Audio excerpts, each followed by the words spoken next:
कानी बहू। किशोरी लाल जी के बेटे राघव की शादी की बात जगह जगह चल रही थी, लेकिन किशोरी लाल जी को कोई लड़की पसंद ही नहीं आती थी। और उसकी एक ही वजह थी, किशोरी लाल जी का लालची होना। उनको लड़की वालों से मोटा दहेज चाहिए था और इसी चक्कर में एक दिन वो एक बहुत पैसे वाले के घर अपने बेटे का रिश्ता लेकर पहुंचे। उस आदमी का नाम था ओम प्रकाश। देखे किशोरी लाल जी, मेरी एक ही बेटी है और मेरी सारी संपत्ति जायदाद सब कुछ मेरी बेटी नैना का ही है। पापा, नाम से लगता है बहुत खूबसूरत होगी। कितना अच्छा नाम है ना, नैना। ओ, वैसे बात तो सही है आपकी। अब इतना पैसा है, जमीन जायदाद है, इकलौती बेटी, आप भी क्या करेंगे? सब कुछ उसे ही देंगे ना।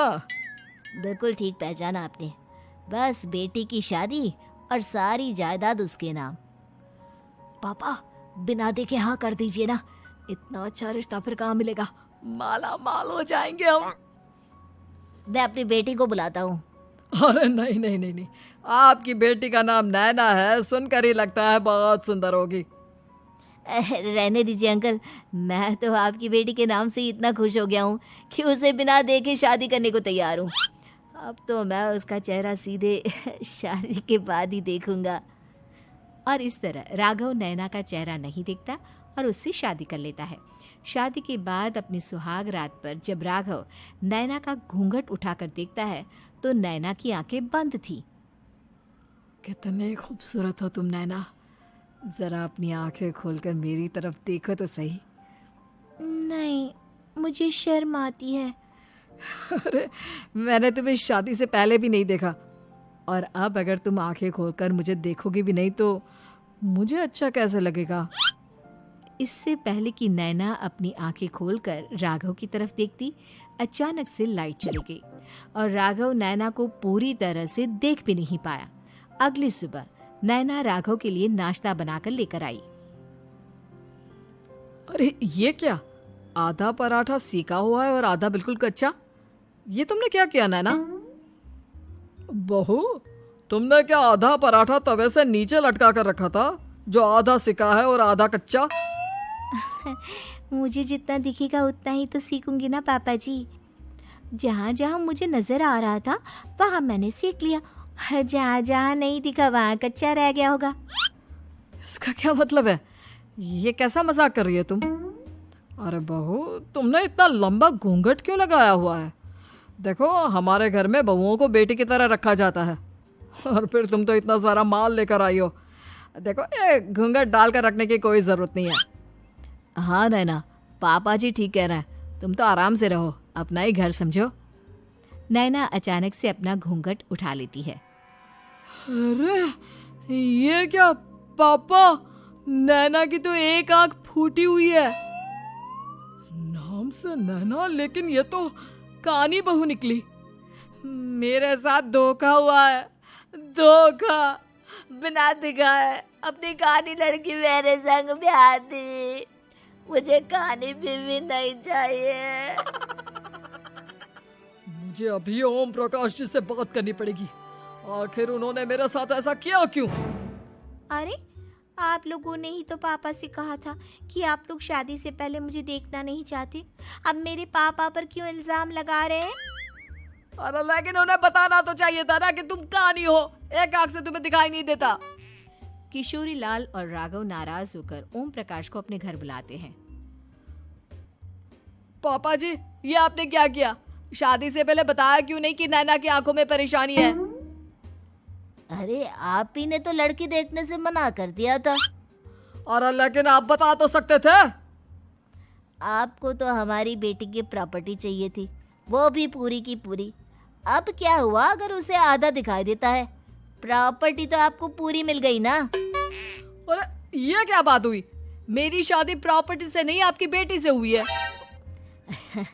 अब ये तो पहले सोचना चाहिए था, तब तो मेरी प्रॉपर्टी देखकर तुम्हारी जुबान लप लपा रही थी। लेकिन मैं कानी लड़की को अपनी बीवी बनाकर नहीं रख सकता।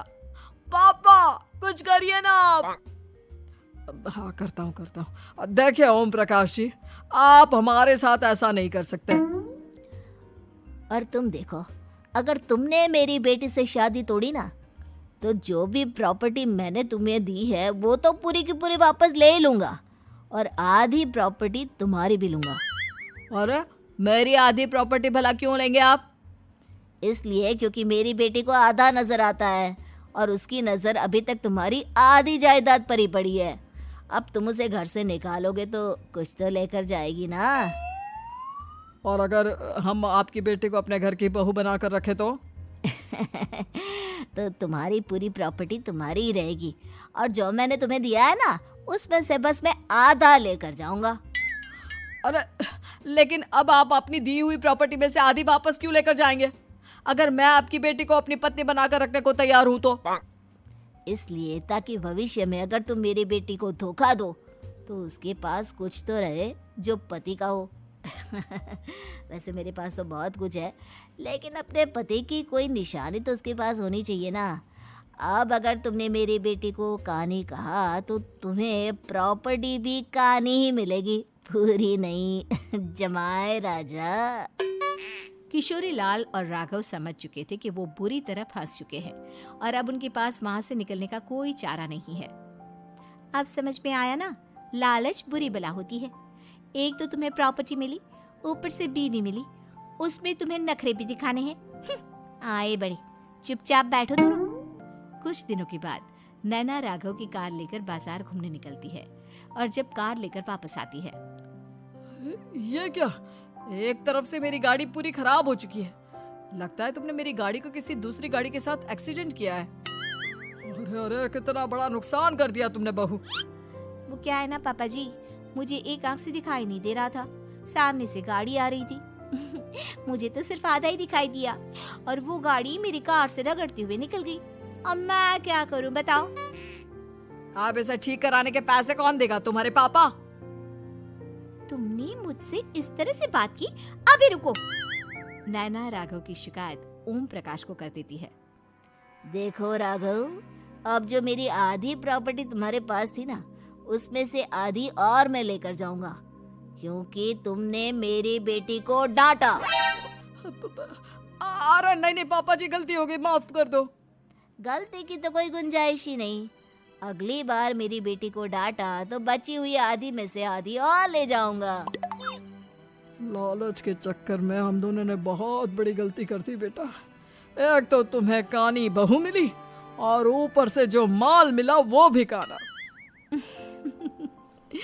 इस तरह राघव की हर एक गलती पर ओम प्रकाश उसकी प्रॉपर्टी का आधा आधा हिस्सा लेकर अपना सारा माल वापस ले गया और राघव को कानी बीवी से काम चलाना पड़ा। भाई लालच वाकई में बुरी बला है।